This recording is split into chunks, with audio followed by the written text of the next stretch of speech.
وأحسن منك لم تر قط عيني وأجمل منك لم تلد النساء خلقت مبرأ من كل عيب خلقت مبرأ من كل عيب كأنك قد خلقت كما تشاء. كتاب أنزلناه إليك مبارك ليدبروا آياته وليتذكر أولو الألباب. یہ کتاب برکت والی ہے جسے ہم نے آپ کی طرف نازل فرمایا ہے تاکہ دانش مند لوگ اس کی آیتوں میں غور و فکر کریں اور نصیحت حاصل کریں. اللہم صلی علی سیدنا محمد وعلی آل سیدنا محمد بعدد کل ذرۃ مئۃ الف الف مرۃ. سامعین و ناظرین کرام، السلام علیکم ورحمۃ اللہ وبرکاتہ. سامعین کرام، سورہ النحل درس نمبر 1115 آیت نمبر 9. آج کا موضوع انسان کو سیدھا راستہ بتانا اللہ تعالیٰ کی ذمہ داری ہے. اب درس کا آغاز کرتے ہیں. سب سے پہلے گزشتہ سبق کا اعادہ ہوگا. اعوذ باللہ من الشیطان الرجیم. پناہ مانگتا ہوں میں اللہ کی شیطان مردود سے. بسم اللہ الرحمن الرحیم.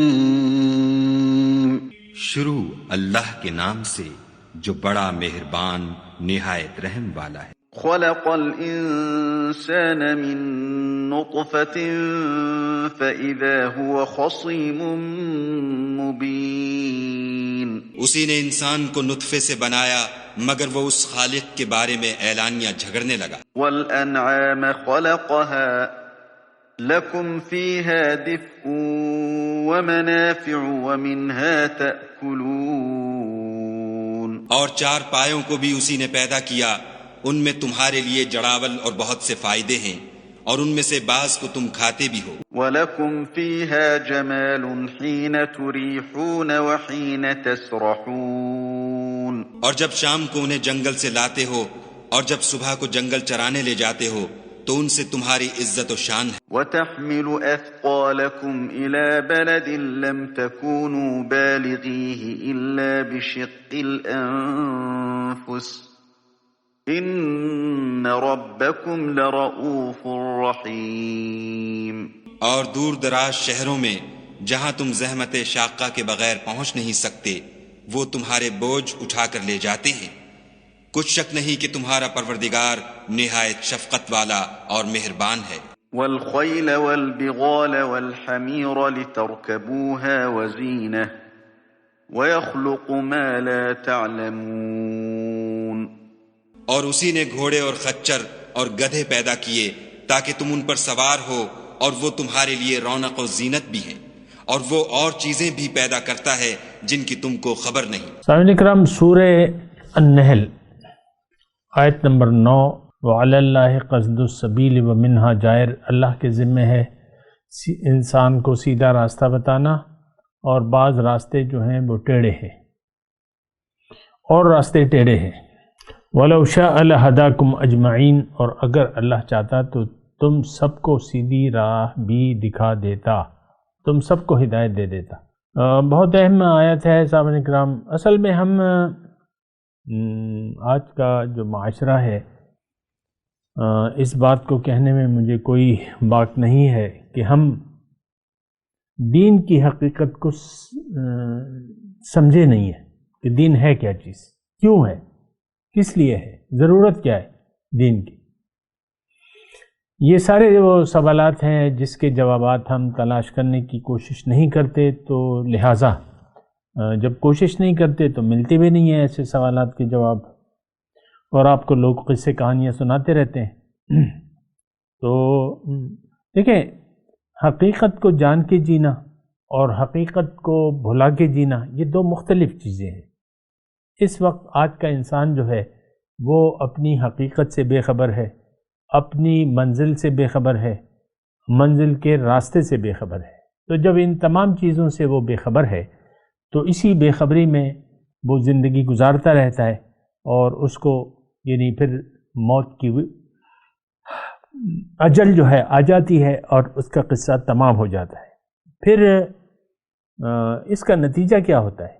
یعنی اگر کوئی انسان غافل ہے اور غفلت میں زندگی گزار رہا ہے تو اس کا مطلب یہ ہے کہ دیکھیں، ذہن سے آپ سوچیں نا کہ اللہ سے اس کا تعلق کٹا ہوا ہے، اللہ سے یہ جڑا ہوا نہیں ہے، اللہ کی ہدایت کو اس نے نظر انداز اور فراموش کر دیا ہے، رسول کے اسوہ حسنہ کی اہمیت اس کی نگاہ میں نہیں ہے، تو اس کی زندگی کیا اچھی گزرے گی؟ ایک عام بات ہے، دیکھیں گھر میں انسان کو اپنے گھر میں سکون ملتا ہے۔ وہ ہم جاتے ہیں نا باہر ٹور پہ جاتے ہیں، ہوٹلوں میں لکھا ہوتا ہے بعض اوقات ریسٹورنٹ میں یا ہوٹل میں کہ گھر جیسا سکون، نہایت اچھے یعنی رہائش دستیاب ہے اور گھر جیسا سکون۔ یا آپ گھر یہ کسی ہوٹل میں کھانے کے لیے جاتے ہیں تو ہو سکتا ہے کسی ہوٹل کے بورڈ پہ لکھا ہو کہ نانی اماں کی طرح ترکاری یا گھر جیسی امی جان کی طرح ترکاری یہاں ملے گی آپ کو۔ مثال کے طور پہ عرض کرو، انسان کو قرار اپنے گھر میں ملتا ہے اور انسان کو قرار ماں کی گود میں ملتا ہے۔ بچے کو قرار جو ہے، بچہ جب ماں سے بچھڑ جائے تو یہ پریشان رہتا ہے۔ عام طور پہ میں بات کر رہا ہوں جو حقیقت ہے، بچہ اگر ماں سے بچھڑ جائے پھر تو وہ پریشان رہے گا، روئے گا، چیخے گا، چلائے گا، کسی دم اسے قرار ہی نہیں آگا۔ ہم جو ہے، ہم نے اپنے آپ کو اپنے مولا سے، اپنے رب سے تعلق کاٹ لیا ہے۔ ٹھیک ہے، رب سے تعلق جوڑنا، اور اگر آپ اس کو نہیں سمجھتے تو میں تھوڑی سی اس کی تفصیل کر دیتا ہوں۔ آج دیکھیں، رب وہ ہے جس کی آپ بات مانیں، رب وہ ہے جس پر آپ بھروسہ کر لیں، اعتماد کریں۔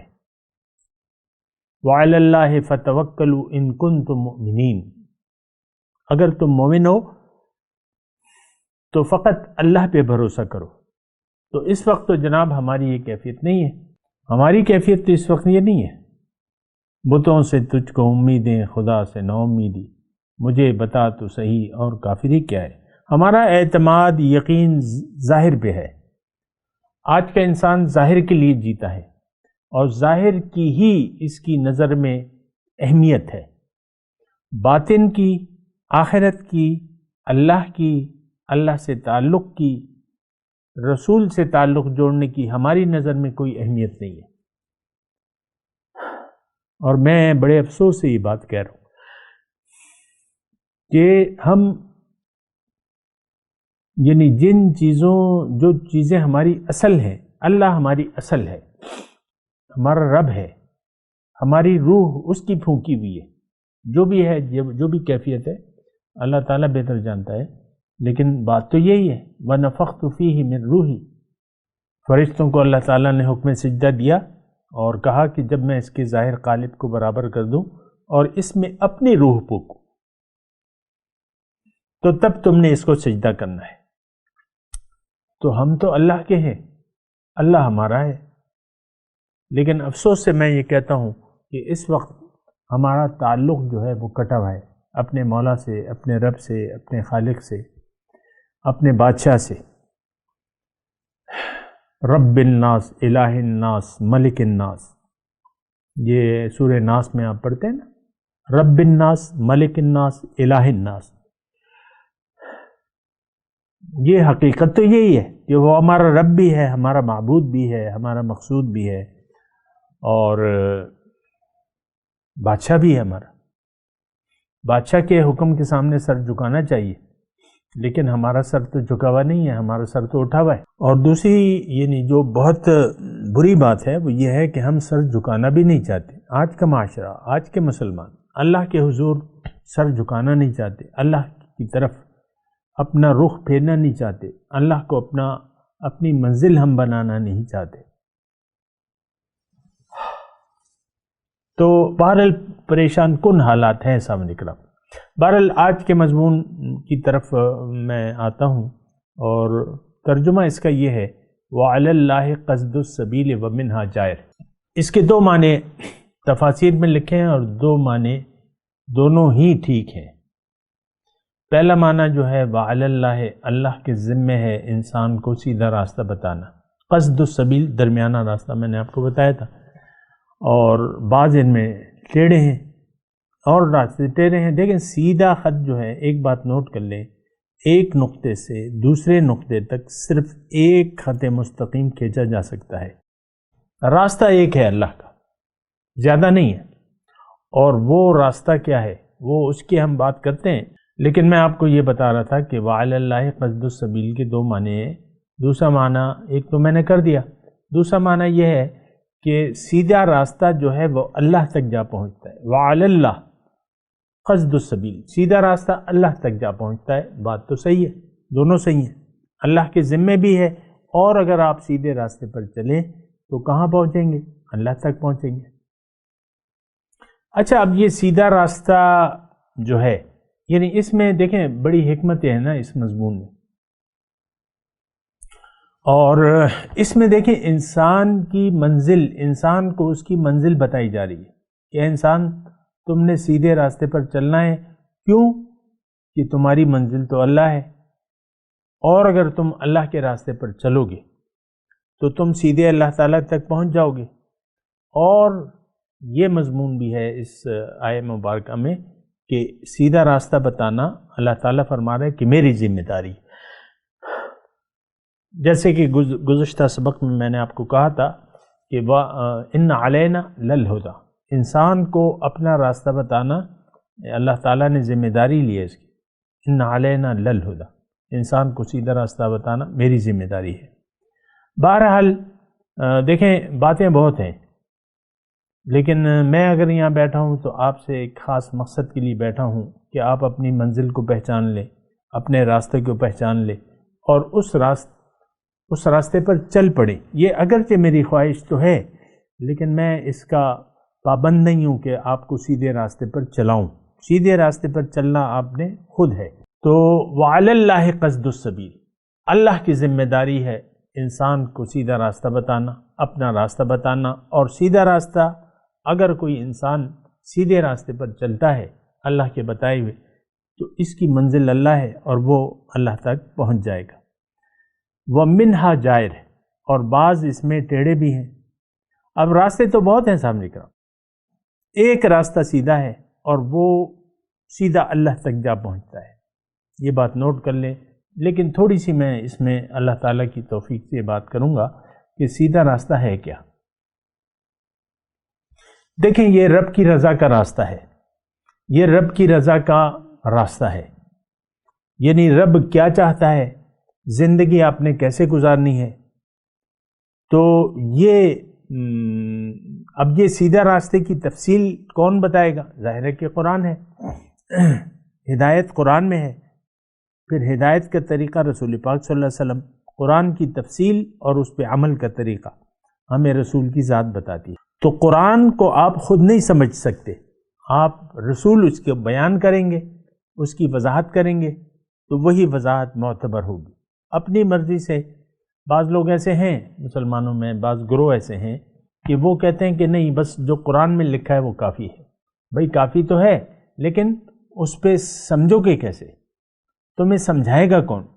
یہ سمجھانے کی ذمہ داری جو ہے وہ رسول کی ہے. لِتُبَيِّنَ لِلنَّاسِ مَا نُزِّلَ إِلَيْهِمْ، تاکہ آپ ان پہ وضاحت کریں جو ان کے لیے تعلیم نازل فرمائی ہے اللہ تعالیٰ نے، ان کی وضاحت جو ہے. دیکھیں یعنی یہ چار جو ڈیوٹی ہیں نا، یتلو علیہم آیاتہ ویعلمہم الکتاب والحکمت ویزکیہم، کتاب کی تلاوت اور کتاب کی تعلیم، تزکیہ نفس اور حکمت کی باتیں، یہ چار پیغمبر کی چار ڈیوٹیاں قرآن مجید میں بیان ہوئی ہیں. تو اگر کوئی سیدھے راستے، پہلے تو میں آپ کو یہ کہہ رہا ہوں کہ یہ سیدھا راستہ ہے کیا، تھوڑی سی میں اس کی وضاحت کر دوں، کیونکہ ہر بات کی وضاحت کرنی پڑتی ہے، کیونکہ ہمیں تو عام طور پہ تو ہمیں بتایا نہیں جاتا، نہ ہم خود سوچتے ہیں، نہ سمجھ سے کام لیتے ہیں۔ تو بہرحال میں بیٹھا ہوں، اللہ تعالیٰ کی توفیق اور اس کی مدد سے میں آپ کو بتاتا ہوں۔ دیکھیں، انسان دنیا میں اللہ تعالیٰ نے جب انسان کو بھجوایا تو اس کو اختیار دے دیا کہ بھئی تم زندگی اپنی مرضی سے گزار سکتے ہو، لیکن اگر تم نے مجھ تک پہنچنا ہے، تم نے زندگی اپنی مرضی سے نہیں گزارنی۔ یہ بات بڑی قابل غور ہے، میں سپیڈ کم کر دیتا ہوں اپنی، تاکہ تھوڑا سا آپ اس کو عام طور پہ جو میں گفتگو کر اس طرح نہ لے۔ یہ خاص گفتگو ہے۔ کوئی انسان اگر اپنی منزل اللہ کو بنا لیتا ہے تو اس کو اللہ کے راستے پر چلنا ہوگا۔ انسان کو اللہ تعالیٰ نے، یعنی ہمیں بنایا ہے، اللہ تعالیٰ نے پیدا کیا ہے، دنیا میں بھجوایا ہے، اور ہمیں اختیار دے دیا ہے کہ تم من چاہی زندگی گزار سکتے ہو، لیکن ساتھ یہ بھی بتایا ہے کہ اگر تم نے من چاہی زندگی گزاری تو تم ناکام ہو جاؤ گے، لیکن اگر تم نے میری اطاعت کی، میری ہدایت کا اتباع کیا، فمن تبع ہدایا فلا خوف علیہم ولا هم یحزنون، تو نہ کوئی خوف ہوگا نہ کوئی غم ہوگا۔ تو راستہ، سیدھا راستہ جو ہے یہ اللہ کی رضا کا ہے۔ اس میں سیدھے راستے میں کیا بیان ہوتا ہے؟ اس میں اللہ سیدھا راستہ، اول تو آپ یہ بات نوٹ کر لیں کہ یہ قرآن ہے، یہ ہدایت خداوندی ہے۔ سیدھے راستے سے مراد ہدایت خداوندی ہے، اور قرآن جو ہے یہ زندگی کیسے گزاریں ہمیں قرآن بتاتا ہے۔ یہ بات مختصر طور پہ آپ نوٹ کر لیں، قرآن ایک مکمل ضابطۂ حیات ہے۔ یہ عام طور پہ کتابوں میں لکھا آتا ہے یہ وہ، تو بات تو صحیح ہے، جو بات صحیح ہے اس کو ہم صحیح کہیں گے۔ قرآن ایک مکمل ضابطہ ہے، یعنی زندگی گزارنے کا ایک مکمل طریقہ اس میں موجود ہے۔ الیوم اکملت لکم دینکم واتممت علیکم نعمتی ورضیت لکم الاسلام دینا۔ آج میں نے دین مکمل کر دیا۔ قرآن جب نزول مکمل ہوا تو تب یہ آیات نازل ہوئی، اور میں نے اپنی نعمتیں تم پر تمام کر دی، اور تمہارے لیے دین اسلام پر میں راضی ہوں۔ تو دین اسلام کیا ہے؟ اس کی تفصیل قرآن میں ہے۔ قرآن کیا ہے؟ ضابطۂ حیات ہے کہ زندگی جو انسان کامیاب ہونا چاہتا ہے اور وہ اللہ کی مرضی سے زندگی گزارنا چاہتا ہے اپنی مرضی کے بالمقابل، تو اس کو قرآن کی ہدایات پر عمل کرنا ہوگا۔ تو میں آپ کو سیدھے راستے کی تفصیل بتا رہا تھا، تو اس بارے میں آپ کو کسی الجھن کا شکار نہیں ہونا چاہیے۔ سیدھا راستہ کوئی الگ راستہ نہیں ہے، یہ قرآن کیا ہے؟ یہ ہمیں سیدھا راستہ بتاتا ہے، اور اللہ تعالیٰ نے قرآن میں فرمایا ان ھذا القرآن یہدی للتی ہی اقوم۔ قرآن وہ راستہ بتاتا ہے جو سب سے زیادہ سیدھا ہے، بالکل سیدھا راستہ ہمیں قرآن بتاتا ہے، یہ بات نوٹ کر لیں۔ اچھا، اب ہم اس میں ایک ضمنی نقطہ یہ ہے کہ ہم تو سیدھے راستے پر چل نہیں رہے۔ عام طور پہ آج کا مسلمان افراد اور قوم ساری یہ سیدھے راستے پر تو چل نہیں رہے، یہ تو بھٹک گئے ہیں منزل سے۔ ایسا کیوں ہے؟ اس لیے ہے کہ ہمیں ظاہر کا دھوکہ لگ گیا ہے، دنیا کے ظاہر کا ہمیں دھوکہ لگ گیا ہے، اور ہم ایک دھوکے میں مبتلا ہیں۔ تو جب آپ دھوکے میں پڑ گئے تو بات تو پھر ختم ہو جاتی ہے۔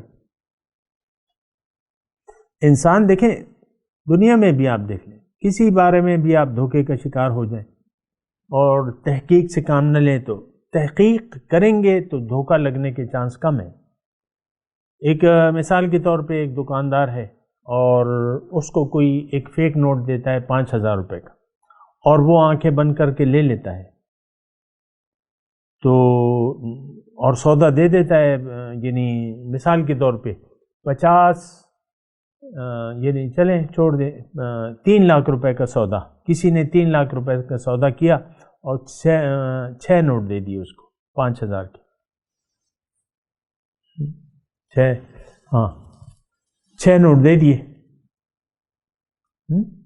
6 نوٹ ہوتے ہیں جو بھی ہوتے ہیں، 5,000 کے نوٹ دے دیے، 5,000 کے نوٹ دے دیے، اور سودا وہ دکاندار نے بغیر دیکھے، بغیر چیک کیے، بغیر گنے، اب چلو گن بھی لیے لیکن چیک نہیں کیا اس کو، تو نقصان تو ہو گیا اس کا، 3 لاکھ کا سودا گیا، نقصان ہو گیا۔ یہ کیوں؟ کہ اس نے دیکھ بھال کے نوٹ نہیں لیے۔ اسی طرح دیکھیں ہماری مثال ہے، زندگی ہے، اگر ہم سوچیں گے نہیں، دیکھ بھال کے زندگی نہیں گزاریں گے، احتیاط سے کام نہیں لیں گے، تو پھر ظاہر کا دھوکہ ہمیں لگ جائے گا۔ قیامت کے دن جب دوزخی دوزخ کے کنارے کھڑے کیے جائیں گے تو وہ ایک افسوس کریں گے، وَقَالُوا لَوْ كُنَّا نَسْمَعُ أَوْ نَعْقِلُ، وہ کہیں گے کہ کاش ہم کسی کی بات سن لیتے یا عقل سے کام لیتے، مَا كُنَّا فِي أَصْحَابِ السَّعِيرِ، آج دوزخ والوں میں سے نہ ہوتے، فَاعْتَرَفُوا بِذَنبِهِمْ، اس وقت وہ اپنے گناہوں کا اعتراف کر لیں گے۔ لیکن دیکھیں اس وقت اعتراف کرنا یا پشیمان ہونا یہ ہمارے کچھ کام نہیں آئے گا۔ یہ کون لوگ ہوں گے جو دوزخ کے کنارے کھڑے کیے جائیں گے؟ یہ آج کے 2021 کے مسلمان۔ یہ میں اس لیے کہہ رہا ہوں کہ آپ یہ نہ سمجھیں کہ یہ قرآن جو ہے یہ کسی اور زمانے کے لیے ہے، یا یہ گزرے ہوئے وقتوں کے لیے تھا، مشرکین مکہ کے لیے تھا، آج ہمارے لیے نہیں ہے۔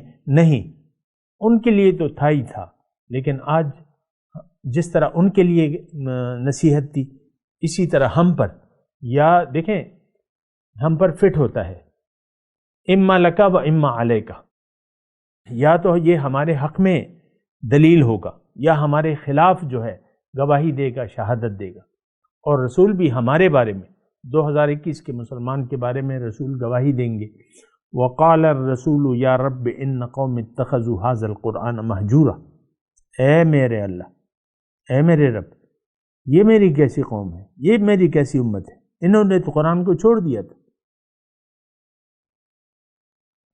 بہرحال میں آپ کو یہ بات کر رہا ہوں، سیدھا راستے کی میں بات کر رہا ہوں، سیدھا راستہ قرآن میں ہے۔ آج ہم نے قرآن کو چھوڑ دیا ہے، اور قرآن پہ عمل کرنے کا ہم میں کوئی جذبہ ہی نہیں ہے، قرآن کو سیکھنے کا، قرآن کو سمجھنے کا، پھر عمل تو پھر بات کی بات ہے۔ دیکھیں یہ عمل، سوچ اور سمجھ اور عمل ہم نے کیوں چھوڑ دیا ہے؟ کیوں؟ کہ ہم ظاہر کے دھوکے میں پڑ گئے۔ اب ظاہر ہماری منزل ہے، اب اس کے لیے ہمیں قرآن کی کم از کم ضرورت نہیں ہے، کیونکہ قرآن تو ہمیں جنت لے جانے کا طریقہ بتاتا ہے، سیدھا راستہ ہمیں بتاتا ہے۔ اللہ ہماری منزل نہیں ہے، تو سیدھے راستے کی ہمیں ضرورت کیا ہے؟ وہ ہمارے درس میں ابھی بھی شامل ہیں، ہمارے 2021 کی بات ہے، وہ کافی عرصے سے میرے ساتھ 10-15 سال سے وہ ساتھی رہ رہے، درسوں میں آتا ہے، یہ آتا ہے، لیکن اس کو معلوم ہے، اب وہ میرا سنتا تو ہے درس 15 سال سے، لیکن مجھے کہتا ہے جس راستے پر چلنا نہیں ہے تو اس کا پوچھنا کیا ہے؟ اس کا ابھی بھی آج ہمارا اتوار کا دن تھا، درس تھا، اس میں بھی آیا تھا، تو وہ کہتا ہے جس پہ چلنا نہیں ہے تو اس کا پوچھنا کیا؟ تو بات ختم ہو جائے۔ تو دیکھیں صرف سننے کی بات نہیں ہے، ہم تو سننے کے لیے بھی تیار نہیں ہیں، پھر سمجھنا قرآن میں یہ تو ہماری عادت ہی نہیں ہے، قرآن کو سمجھ کر پڑھنا، پھر اس کو اپنے اوپر لاگو کرنا، اس میں اپنے لیے نصیحت ڈھونڈنا، یہ تو سوال ہی نہیں پیدا ہوتا، ہمیں تو ضرورت ہی نہیں ہے۔ ہم تو ہر شخص ہوشیار ہے، ہر شخص کہتا ہے میں پورا ہوں۔ وہ گھر پہ جو بیٹھے ہوئے 2 لوگ ہیں نا، خاتون خانہ ہے اور ان کی شوہر نامدار ہیں، وہ کہتے ہیں ہم پورے ہیں، سن تو لیں گے، لیکن وہ سننا کیا سننا ہے جب آپ اس پر دھیان ہی نہ دیں۔ اکثر لوگ یہ درس وغیرہ سنتے ہیں تو ساتھ ساتھ کوئی موبائل گیم بھی لگا لیتے ہیں یا کچھ اور لگا لیتے ہیں، پڑھنے لگتے ہیں، اسٹڈی کرنے لگتے ہیں۔ ایک بچہ ہے، طالب علم ہے، وہ اپنی کتاب کھول کے بھی بیٹھ جاتا ہے اور وہ بھی لگا لیتا ہے، درس بھی لگا لیتا ہے کہ چلو تو دھیان تو جس چیز میں دلچسپی ہوگی اس کی طرف دھیان ہوگا. تو لوگ دیکھیں دھیان سے اللہ کی باتیں سننے کے لیے تیار نہیں ہیں. یہ میں ایک عام جملہ کہہ رہا ہوں، میں اپنے درس کی بات نہیں کر رہا سامنے کا، اپنی بات نہیں کر رہا. عام طور پہ آپ دیکھیں قرآن سے ہماری دلچسپی نہیں ہے، بالکل نہیں. ہاں چونکہ دنیا کا دھوکہ ہمیں لگ گیا ہے تو کوئی دنیا کی اگر بات کرے، اب دیکھیں خواتین بیٹھی ہیں، سہیلیاں آئی ہوئی ہیں اور کوئی فنکشن ہے، بس باتیں ہو رہی ہیں، سیل کی باتیں ہو رہی ہیں، کس سٹور پہ سیل لگی ہوئی ہے، کون سا اچھا کپڑا ہے، کہاں اچھے جوتے ہیں، کہاں اچھی سامان مل رہا ہے، سستا اور اچھا، سستا اور اچھا اور سیل. اس پہ ہمارے کان کھڑے ہو جاتے ہیں خواتین کے، سیل سیل سیل. تو دیکھیں انسان جس چیز میں دلچسپی رکھتا ہے اس کے متعلق وہ سننا بھی چاہتا ہے، اور جب سمجھ جائے، سن کے سمجھ جائے، پھر عمل بھی کرتا ہے. مثال کے طور پہ خواتین کے وہی میٹنگ جاری ہے اور ایک خواتین کو ضرورت بھی ہے کپڑوں کی. اب اس کے کان کھڑے ہو گئے، کسی اور خاتون سے اس نے کہا کہ فلاں سٹور میں سیل ہے اور بہت سستے ہیں اور کل پہلا دن ہے. تو یہی جو سن رہی ہے خاتون جس کی دلچسپی ہے، کل سب سے پہلے جا کے قطار میں کھڑی ہو جائے گی. آپ دیکھ لینا سیل کا کبھی کبھی میرا بھی اتفاق ہوتا ہے، تو وہ جب ہم سیل کے دوسرے دن جاتے ہیں تو مینیجر کہتا ہے یار کل کیوں نہیں آئے؟ سیل کا دن تو یعنی سارے لوگ یہاں قدم رکھنے کی جگہ نہیں تھی سٹور میں، سب خواتین نے اپنی اپنی پسند کی. تو دیکھیں میں دلچسپی کی بات کر رہا ہوں، قرآن میں ہماری دلچسپی صفر سمجھنے کے لحاظ سے.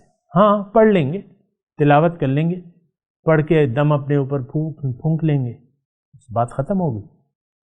آپ اپنے بچوں کو صرف ناظرہ قرآن پڑھاتے ہیں، قرآن کی سمجھ یہ تو سوال ہی نہیں پیدا آج کے معاشرے میں کہ آپ اپنے بچے کو یہ کہیں کہ بھئی تم نے اب سمجھنا ہے، قرآن پڑھ تو لیا لیکن اب تم نے سمجھنا ہے، اور اس کے لیے کسی استاد کو تلاش کرو یا خود آپ کو یہ انتظام کر لیں کہ وہ سمجھ جائے. تو بہرحال یہ ساری صورتحال ہے اور بہت ہی ایک کٹھن صورتحال سے ہم گزر رہے ہیں، اور یہ صورتحال یعنی کٹھن تو ہے اور نامناسب بھی ہے، لیکن اگر ہم کوئی کوتاہی کر رہے ہیں اور حقیقت میں کر رہے ہیں تو اس کا سارا وبال اور سارا نقصان آپ یہ نوٹ کر لیں کہ ہمیں اٹھانا پڑے گا اس کو. اللہ تعالیٰ نے قرآن میں فرمایا یا ایھا الناس انما بغیکم علی انفسکم، اے لوگو تمہاری جو سرکشی ہے اس کا وبال تم پر خود پڑے گا. تھوڑی سی زندگی ہے، پھر میرے پاس آؤ گے پھر تمہیں پتہ چلے گا. میں تلاوت کرتا ہوں، میرے ساتھ دہرائیے. اعوذ باللہ من الشیطان الرجیم، بسم اللہ الرحمن الرحیم. وعلی اللہ قصد السبیل ومنہا جائر ولو شاء لہداکم اجمعین. اب ان آیت کی ترجمہ سنا دے. وعلی اللہ قصد السبیل ومنہا جائر، اللہ کے ذمہ ہے سیدھا راستہ بتانا انسان کو، اور راستے ٹیڑھے ہیں. وَلَوْ شَاءَ لَهَدَاكُمْ أَجْمَعِينَ، اور اگر اللہ چاہتا تو تم سب کو ہدایت دے دیتا. یہ دوسرا ترجمہ بھی پڑھ لیں. وَعَلَى اللَّهِ قَصْدُ السَّبِيلِ وَمِنْهَا جَائِرٌ، اور سیدھا راستہ تو اللہ تک جا پہنچتا ہے، سبحان اللہ، اور باقی راستے ٹیڑھے ہیں وہ نہیں پہنچتے. وَلَوْ شَاءَ لَهَدَاكُمْ أَجْمَعِينَ، اگر وہ چاہتا تو تم سب کو ہدایت دے دیتا. اب ان آیت کی تلاوت اور ترجمہ. اعوذ باللہ من الشیطان الرجیم، پناہ مانگتا ہوں میں اللہ کی شیطان مردود سے. بسم اللہ الرحمن الرحیم، شروع اللہ کے نام سے جو بڑا مہربان نہایت رحم والا ہے. وعلى الله قصد السبيل ومنها جائر ولو شاء شاء لهداكم أجمعين. اور سیدھا رستہ تو خدا تک جا پہنچتا ہے، اور بعض رستے ٹیڑھے ہیں، وہ اس تک نہیں پہنچتے، اور اگر وہ چاہتا تو تم سب کو سیدھے رستے پر چلا دیتا. اس کے ساتھ ہی آج کے درس کا وقت اختتام کو پہنچا. اگلے درس میں انشاءاللہ پھر ملاقات ہوگی. وآخر دعوانا ان الحمدللہ رب العالمین. والسلام علیکم ورحمۃ اللہ وبرکاتہ. مولایا صلی وسلم دائما ابدا على حبيبك خير الخلق كلهم